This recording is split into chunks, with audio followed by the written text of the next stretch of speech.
9월 12일 쉼 끊을 설교를 시작하겠습니다. 하나님의 말씀 로마서 5장 1절에서 5절까지 봉독하겠습니다.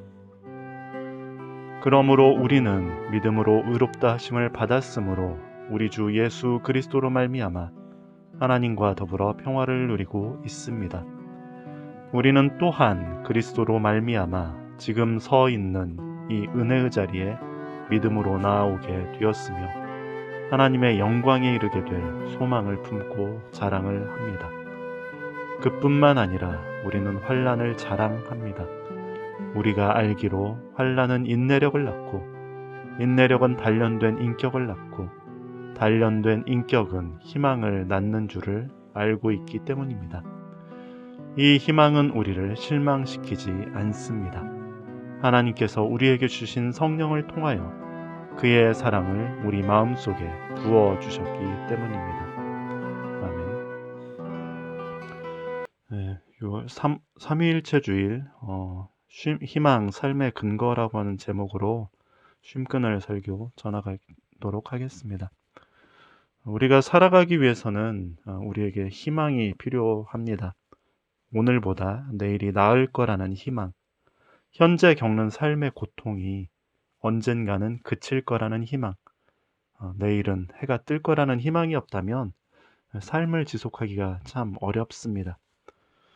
종종 말씀드립니다만 희망 없음이 지옥문의 입구지요. 단테의 신곡에 나오지 않습니까? 이곳에 들어오는 자 모든 희망을 버릴지어다. 희망이란 단순히 잘 될 거야 라고 믿는 막연한 낙관이나 긍정은 또 아닙니다. 그것은 우리로 하여금 매일매일을 살아가게 하는 가장 근원적인 삶의 동기이지요. 희망이란 우리의 마음이 쓰러지지 않도록 붙잡아주는 영혼의 밧줄과 같습니다. 그래서 잠언에 무엇보다 마음을 지켜라.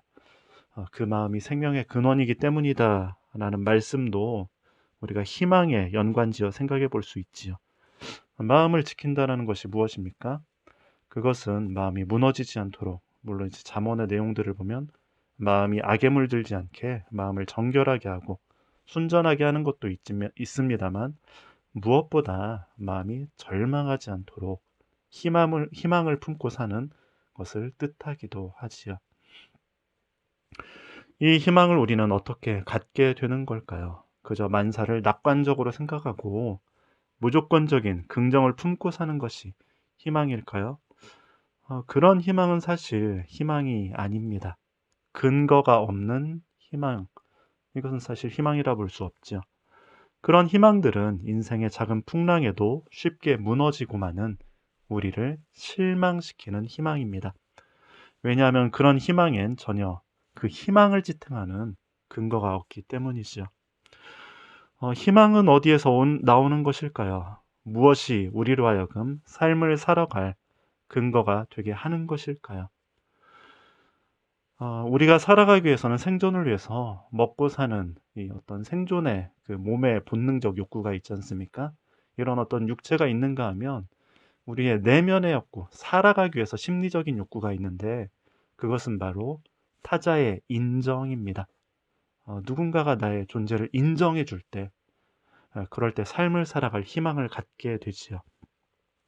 그러니 다른 사람의 인정을 받으려 사람들이 그토록 발버둥 치는 것입니다.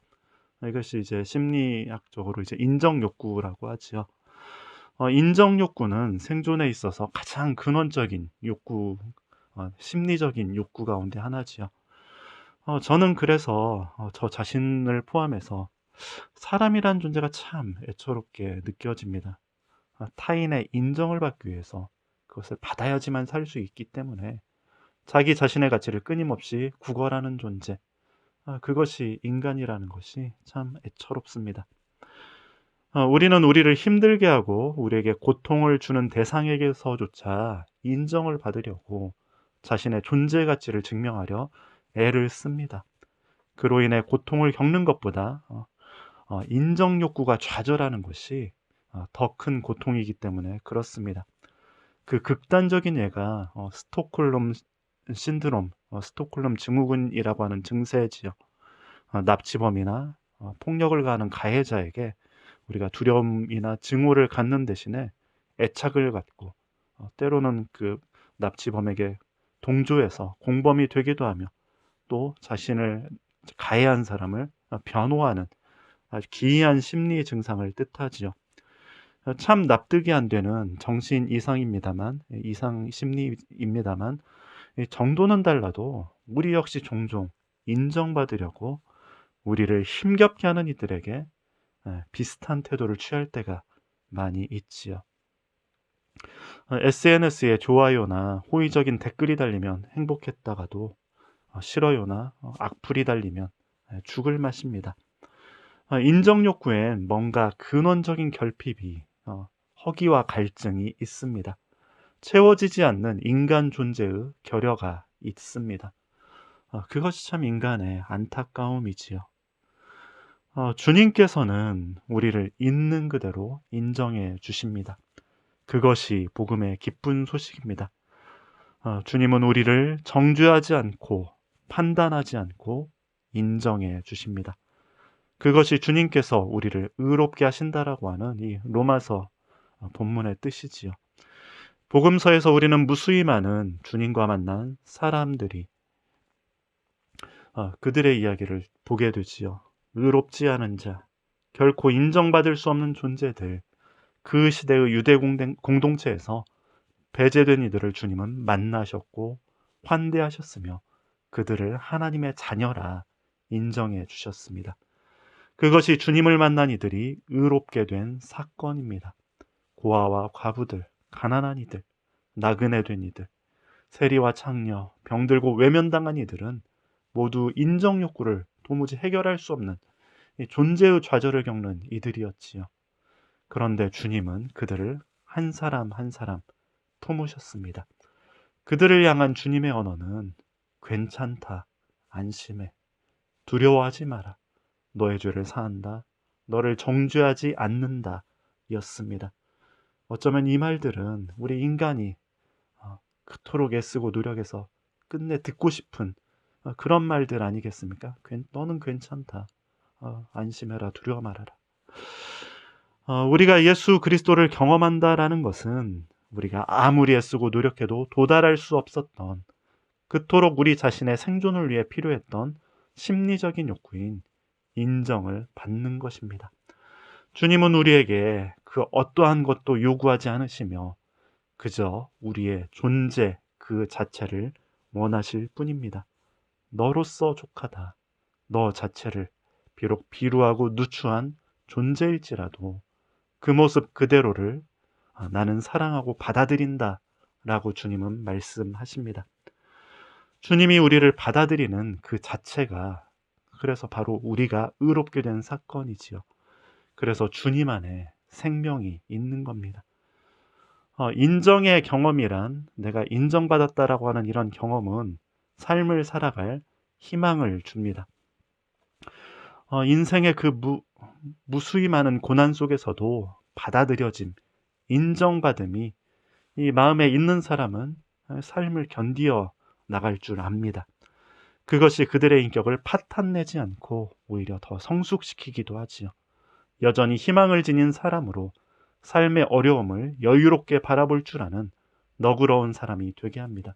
그것이 지금 바울이 말하는 환난은 인내가 연단이 소망을 낳는 줄을 안다라고 하는 말씀이지요. 바울은 우리를 실망시키지 않는 희망에 대해서 이렇게 이야기합니다. 성령께서 하나님 사랑을 우리 마음에 불어넣어 주셨기 때문이다 라고 말하고 있죠. 이 희망은 우리를 실망시키지 않습니다. 하나님께서 우리에게 주신 성령을 통하여 그의 사랑을 우리 마음속에 부어주셨기 때문입니다. 성령께서 부어주시는 하나님 사랑, 그것은 다시금 우리를 우리 자신의 모습 그대로 받아주시는 그리스도의 의롭게 하심을 뜻하지요. 자신에 대한 의심이란 인간이 지닌 고질병입니다. 저는 종종 자기 혐오야말로 인간의 근원적인 죄, 원죄라고 말하지요.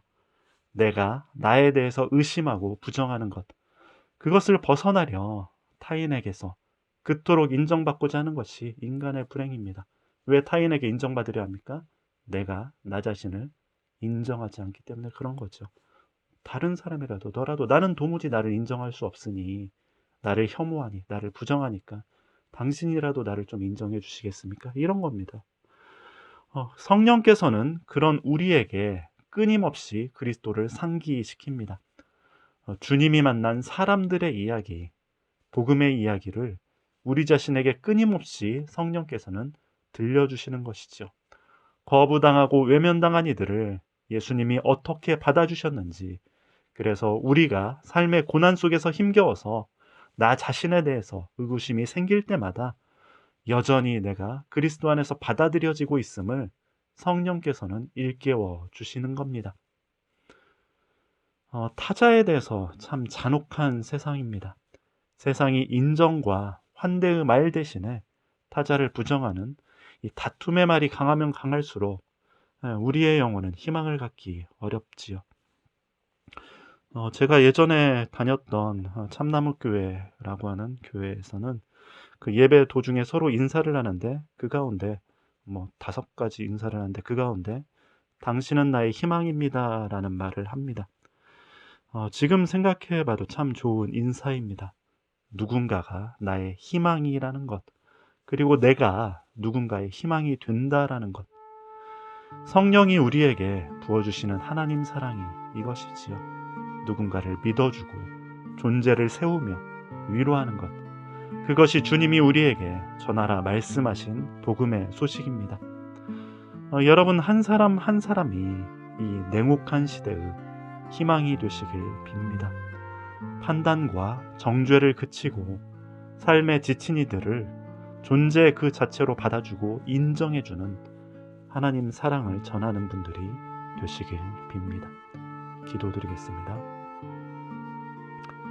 사랑의 주님, 주님의 사랑은 우리로 하여금 삶을 살아갈 희망을 갖게 합니다. 주님은 우리 모습 그대로를 받아주시기에 우리가 주님 안에서 삶의 이유를 갖기 때문입니다.